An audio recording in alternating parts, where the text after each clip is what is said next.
¿Cómo le va? Sea muy bienvenida y bienvenido a un nuevo programa especial Descifrando el Coronavirus. Hoy vamos a hablar de un tema diferente, vamos a hablar de la infodemia y para ello contamos en el estudio con un experto de Naciones Unidas, es Giancarlo Zuma, quien es director del Centro de Información de Naciones Unidas en México. Bienvenido, Giancarlo, qué gusto tenerlo aquí para que nos hable de este tema que cada vez está más en la boca de todo el mundo. Es un gusto, Aisa, gracias por la invitación. Naciones Unidas lanzó una campaña que se llama Haz una pausa. ¿Qué significa esto? ¿Qué tiene que ver con la infodemia? En abril pasado, el secretario general de la ONU, Antonio Guterres, lanzó una campaña global que se llama Verified, verificado en español. La idea es de ayudar a la gente a enfrentar la pandemia del COVID ofreciendo informaciones de verdad, verificadas para combatir las informaciones falsas, fake news, la infodemia de informaciones falsas. Y nos demos cuenta a lo largo de esos meses que uno de los problemas fundamentales es la infodemia provocada de forma hasta no intencional. O sea, hay malintencionados que hacen distribución de noticias falsas, pero muchas veces, ¿qué pasa? Cada uno de nosotros recibe en sus redes sociales, en su WhatsApp, en su Facebook, en su Twitter, lo que sea, ahora TikTok, alguna información. Y sin pensar mucho, a las veces sin pensar... Las reenvías. Las reenvías. A conocidos, la familia, amigos, colegas, etc. Y eso es parte de la infodemia muchas veces, porque si la información que uno reenvía, sin saber que fuera falsa, pero es falsa, hacemos nuestra contribución a la infodemia de información falsa. Entonces decidimos lanzar, y se lanzó el 21 de octubre pasado, una nueva fase de la campaña Verified que se llama Haz una pausa. ¿En qué consiste? La idea es que todos puedan participar, cualquier uno, como individuo y también instituciones, por ejemplo, Telesur, que participe de la campaña. Con mucho gusto. La cuestión es que el periodismo profesional es fundamental en un momento de infodemia, o sea, de exceso de informaciones y potencialmente informaciones falsas sobre un tema que nos afecta a todos. La idea entonces es de producir videos o imágenes, pero videos mejor, cortitos.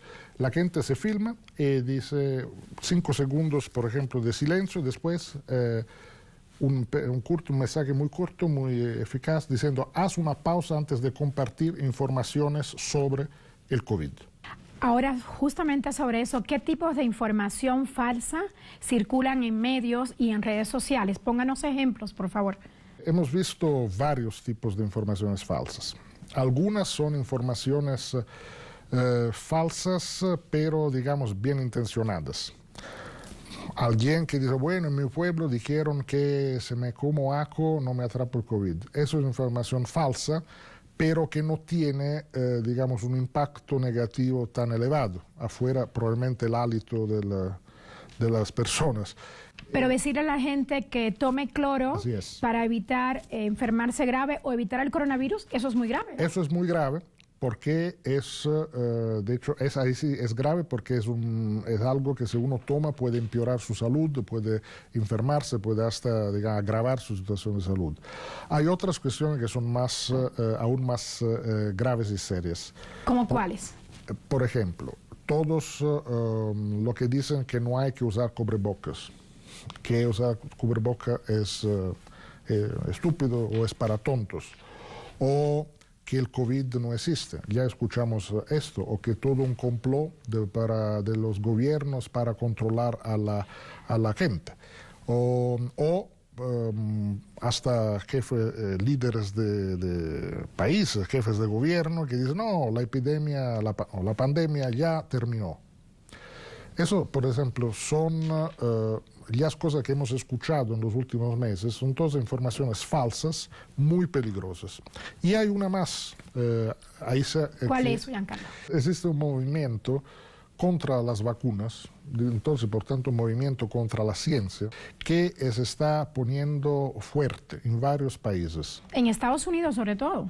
En Estados Unidos sin duda, pero también en varios países latinoamericanos estamos interceptando esto. Hay un instituto de encuestas que se llama PW, que hizo recién una encuesta con la población norteamericana, donde esencialmente el dato es que solo 51% de los estadounidenses estarían listos a, sin ninguna duda, tomarse la vacuna contra el COVID.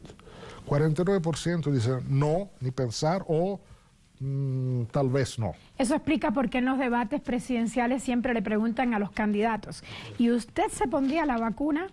Por ejemplo, hay uno como Biden que dice, si los científicos la aprueban, sí. La ONU, a través de la Organización Mundial de la Salud, promovió campañas de vacunación que fueron fundamentales para eliminar enfermedades como la rubiola, pero también que a cada año salvan la vida de decenas de millones de niños. Así es. Y también de gente mayor, como las campañas de vacuna contra la gripe, ¿no? Cada año la gripe sazonal.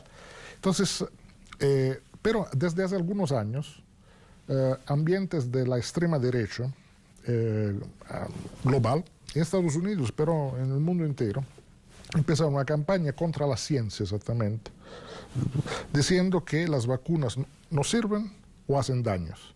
Hay tonterías que hemos escuchado. Las vacunas provocan el autismo. No es verdad, es falso, es una mentira. No hay que llamarlo fake news, es una mentira. Es una mentira peligrosa. Porque la única forma que tendremos para regresar a algún tipo de normalidad con relación al COVID será a través de las campañas de vacunación. De vacunación, claro. Cuanto más antes se pueda hacerlo, mejor. Ahora, eso es un tema que tiene dos implicaciones políticas muy fuertes. Una es reafirmar, sí, las vacunas no solo no hacen mal, como hacen muy bien. O sea, digamos, eso es parte de la modernidad de todos, de la salud de todos.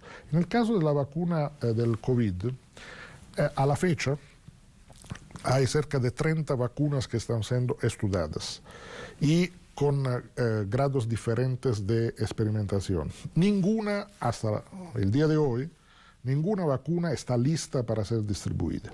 Una de las informaciones falsas que han estado propagando es justamente que ya en noviembre va a haber una vacuna, por ejemplo, en Estados Unidos. El presidente ha dicho eso, y eso es falso, ¿cierto? Es falso.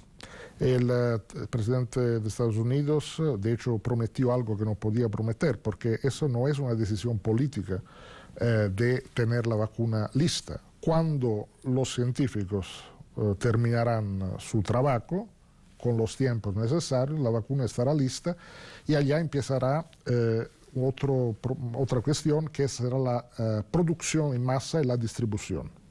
Pero en este momento, hasta la fecha, no existen vacunas. Quien dice que la vacuna existe está mintiendo. Y los tiempos de la ciencia tienen que ser respetados. Claro, cuanto antes mejor, pero en el momento que sea posible científicamente. Por tanto, eso es, por ejemplo, un ejemplo claro de la infodemia. Tuvimos una pandemia de información falsa, las vacunas hacen mal, o las vacunas ya están listas, o hay algunos países donde las vacunas ya están. No, ningún país ya tiene vacuna. Vacunas no están listas, vacunas están siendo experimentadas y hay una discusión global sobre cómo deberán ser distribuir las vacunas una vez que existen. Estoy entendiendo que hay algunas personas, incluso organizaciones, que de manera deliberada están filtrando y difundiendo información engañosa sobre la COVID-19. Infodemia es un exceso de información e información falsa. O sea, no es mucha información, no es solo mucha información, estamos hablando de información falsa que se propaga.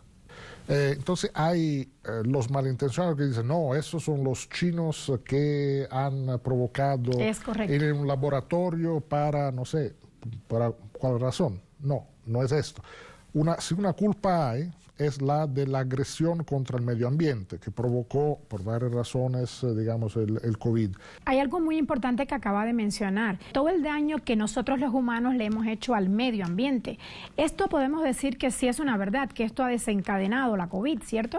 Sin duda. Eso es algo sobre lo cual digamos, los especialistas de las propias Naciones Unidas, la Organización Mundial de Salud, desde hace muchos años estaban alertando que una pandemia como esta del COVID se podía pasar. Lo que acontece, los humanos estamos destrozando el medio ambiente, estamos haciendo presión contra la biodiversidad. Los humanos llegan en todos lados, están ocupando espacios en las florestas, en espacios de biodiversidad donde antes casi no había o no había presencia humana. Al hacer esto, se aproximan los humanos de especies animales, o en este caso de virus, con el cual como humanos no teníamos contacto anteriormente. Y hubo, en el caso del COVID, entonces se misturó el ADN humano con ADN de animales. El resultado fue una enfermedad pulmonar atípica, el COVID, o sea, es algo contra lo cual no tenemos anticuerpos humanos porque no es parte de la evolución natural. Es algo que aconteció debido a la presión que como humanos estamos haciendo sobre el medio ambiente. Por tanto, es también una alarma, para reflexionar. Justamente usted nos acaba de decir que los mecanismos de la infodemia siempre han sido similares y le quiero preguntar lo que nos dice justamente un usuario de la red @TelesurTV. Nos pregunta, ¿este fenómeno se ha presentado en otros momentos de la historia reciente, Giancarlo? Exactamente como en esa situación, no. Porque esa es la primera pandemia global que enfrentamos cuando existe, digamos, desde que existen las redes sociales con el poder de penetración que tienen. Miles de millones de usuarios diarios de redes sociales en todos los 4 rincones del mundo. Eso es la primera vez. Pero eso ya nos dice entonces lo que podrá pasar en otras oportunidades. Los mecanismos de la desinformación no cambian. Tenemos ejemplos trágicos de cómo eso puede impactar. En los años 30, en la Alemania nazista, la propaganda de Estado, de hecho, multiplicó las mentiras, hizo, digamos, lavó los cerebros, influenció a la mentalidad de decenas de millones de alemanes, llegando no solo a la implementación del régimen nazi, como después al holocausto, al genocidio de los judíos, etc. Eso es una manipulación, tal vez el más grande ejemplo de manipulación. Tuvimos otros ejemplos en la historia recién, de discurso del odio que se también multiplicaron. Y se siguen multiplicando. Se sigue multiplicando. Eso es otra cuestión. En la ONU hemos lanzado una alarma muy seria sobre la multiplicación del discurso del odio. Eso es algo que, de hecho, viene junto con la pandemia. O sea, no es la misma cosa, pero los mecanismos de propagación son los mismos. Por ejemplo, en India, el más grande Estado democrático en términos de número de electores. En los últimos años se multiplicaron los episodios de violencia y discriminación contra la población musulmana. Y los mensajes de odio contra los musulmanes, pero también contra cualquier defensor de derechos humanos que defienda los derechos son millones también, se multiplican esos mensajes de odio a través de WhatsApp. Entonces, no es algo nuevo, pero, por ejemplo, en el caso del genocidio en Ruanda, en 1994, los mensajes de odio se multiplicaron a través del radio. no había redes sociales. El problema de las redes sociales es que son mucho más capilares. Cada uno de nosotros lleva en su bolsillo un celular, por tanto recibe en sus propias manos informaciones falsas. Y a cualquier hora. Y a cualquier hora. Mensaje puede ser información falsa sobre el COVID o puede ser mensajes de odios. Importantísimo lo que nos acaba de decir Giancarlo. Con esta reflexión le propongo a usted y a nuestra teleaudiencia que hagamos una pequeña pausa. Ya regresamos.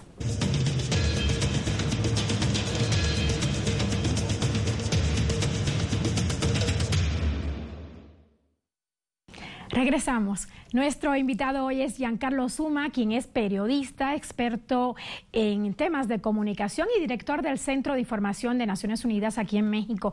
Giancarlo, ¿qué hay que hacer? ¿Cómo definir que esta información que me acaba de mandar mi pariente, mi hermana, mi vecino, es falsa o que es verdadera? ¿Cómo saber cuándo es un mito y una realidad? ¿Cuál es la fuente de la información? Si la información viene de la Organización Mundial de la Salud, o aquí en América Latina de la Organización Panamericana de Salud, que son dos organismos de la ONU, o de las propias Naciones Unidas, uno de nuestros sites, una de nuestras redes sociales, le puede creer.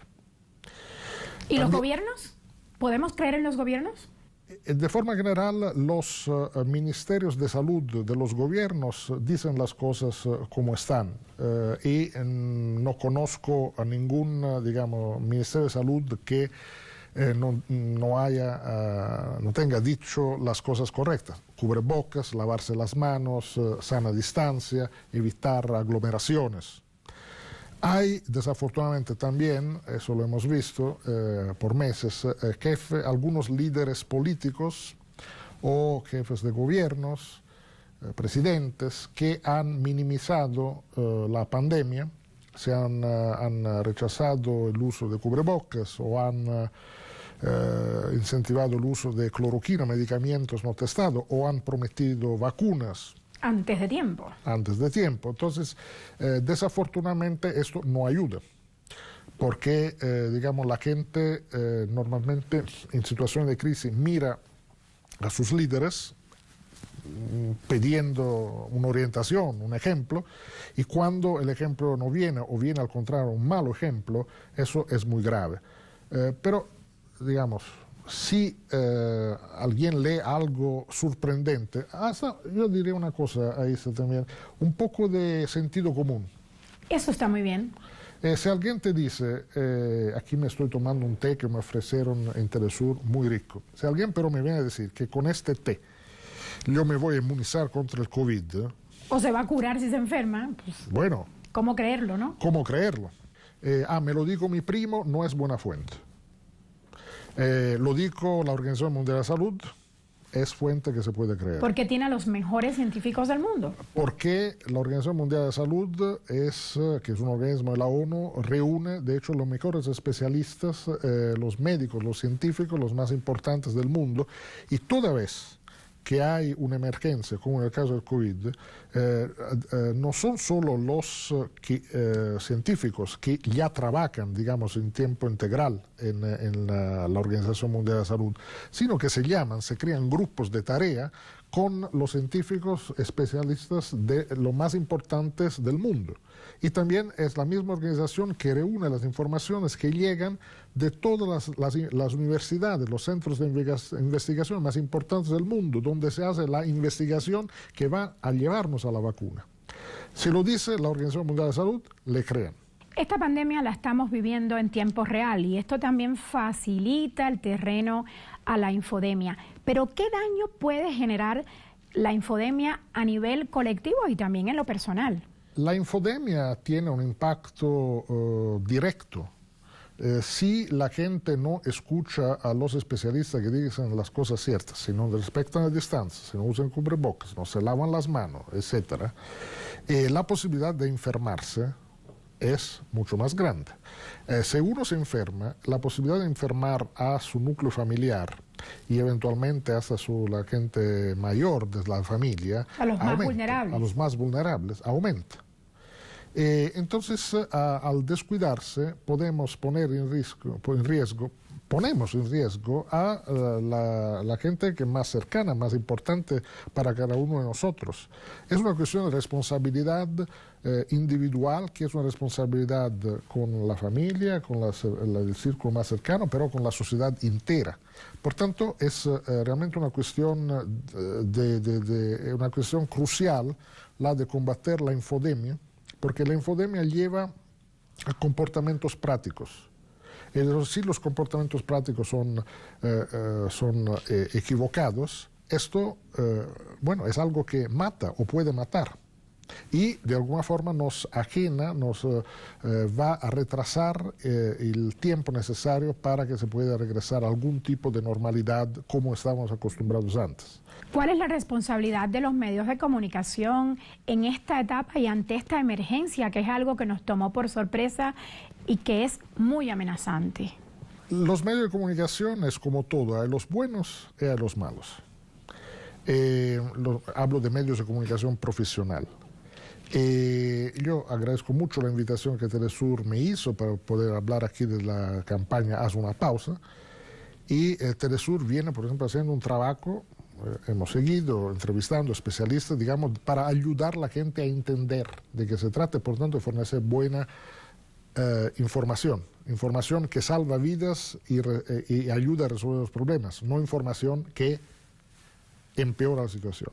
Pero tenemos medios de comunicación inescrupulosos, así como tenemos líderes políticos sin escrúpulos, que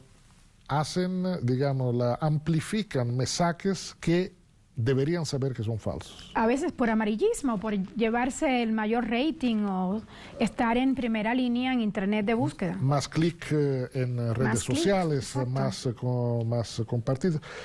En este momento, delante del reto, el desafío que el COVID, la pandemia del COVID representa para todos, es un momento de gran responsabilidad individual. La responsabilidad de hacer una pausa antes de compartir informaciones falsas, y la responsabilidad para los medios de comunicación de solo difundir información checada, verificada, de buena fuente. ¿Qué tipo de información es la más buscada por los usuarios en las redes sociales y en Internet? Y a su juicio, Giancarlo, ¿cuál es el papel que deben desempeñar las redes sociales? Yo como usuario de las redes sociales. Digamos, el uso de redes sociales ha sido una fuente de problemas, no más que una fuente de soluciones. Esa es un poco la idea, intentar utilizar la capilaridad de la red, llega a todos nosotros, nuestro celular, etcétera, para una buena, o sea, que el medio sirva por una buena causa. Hay algunos cambios positivos que estamos asistiendo. Facebook, por ejemplo, hemos constatado, modificó los algoritmos y por tanto las informaciones de fuente verificada de Naciones Unidas acaban siendo mucho más vistas de lo que eran antes. Las personas que vivimos en América Latina, ¿buscamos lo mismo que los que viven en Asia o en Europa? Hay una búsqueda de información sobre la vacuna, pero esa es global. Y después hay información sobre las políticas públicas que vienen seguidas a nivel local.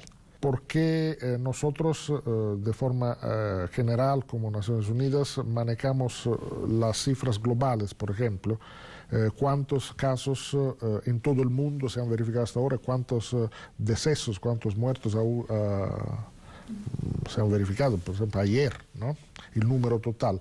Pero para quien vive en Argentina o en México, lo que impacta realmente es saber cómo está la situación en Argentina y en México. Entonces hay una búsqueda de información sobre la situación en cada país.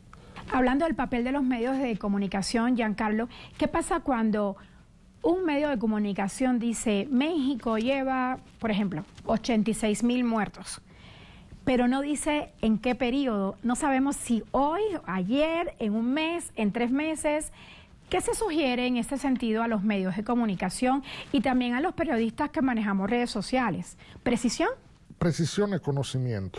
En el caso de los números, el número impacta, Pero cuando hablamos de los casos totales acumulados, una cosa son las defunciones.